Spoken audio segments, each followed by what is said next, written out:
Okay, so we have to start with placentation. Placentation पढ़ते हैं।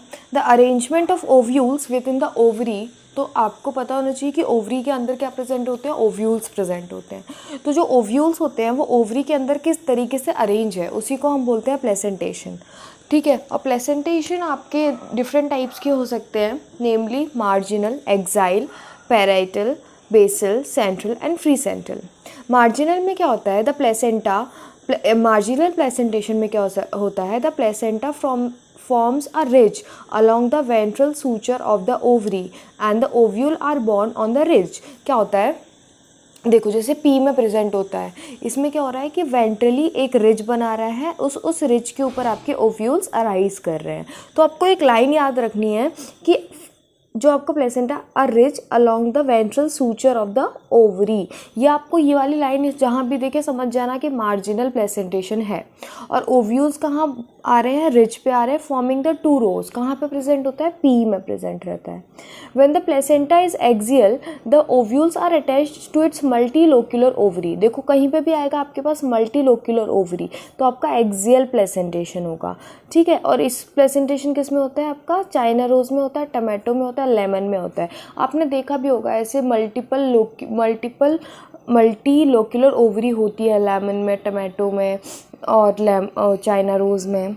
ठीक है, उसके बाद बोल रहे हैं पैराइटल और the parietal placentation. The ovule develop on the inner wall of the ovary और द पेरिफेरल पार्ट। जब आपके ओव्यूल पेरिफेरल पार्ट पर डेवलप होते हैं उसको हम बोलते हैं पैराइटल प्लेसेंटेशन। जैसे कि यहाँ पे ये देखो डायग्राम में आपके पेरीफेरी पर डेवलप हो रहे हैं। ठीक है, ये किस में प्रेजेंट होता है, आपका ovary is one chambered but it became two chambered due to the formation of the false septum।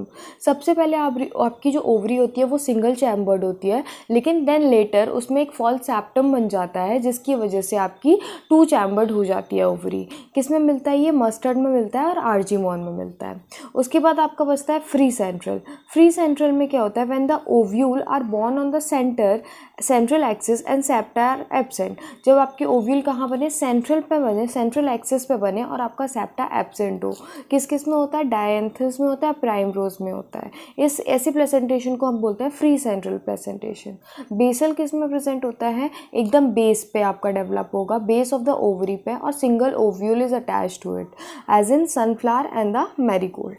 ठीक है, उसके बाद हम पढ़ते हैं फ्रूट के बारे में। The fruit is a characteristic feature of the flowering plant. Characteristic feature है फ्लावरिंग प्लांट का, ये क्या है, आपकी मेच्योर या फिर राइपन ओवरी को ही हम बोलते हैं fruit.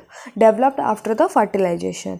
A fruit is formed without fertilization of ovary is called parthenocarpic fruit. देखो फर्टिलाइजेशन के बाद बन रहा है तो उसे हम ट्रू फ्रूट बोलेंगे, लेकिन यदि आपका कोई फ्रूट विदाउट फर्टिलाइजेशन डेवलप हो जा रहा है तो उसको हम बोलते हैं पार्थिनोकार्पिक फ्रूट।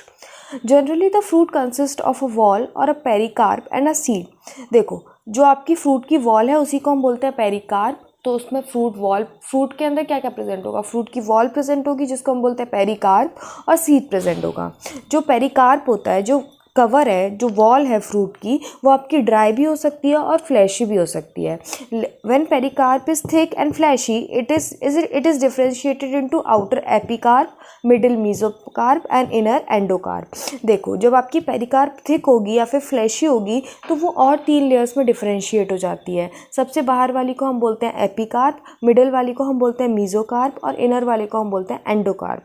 जो मैंगो और कोकोनट होते हैं उनमें जो फ्रूट होता है उसको हम बोलते हैं ड्रूप। क्यों बोलते हैं, they develop from the monocarpellary superior ovary and are one seeded.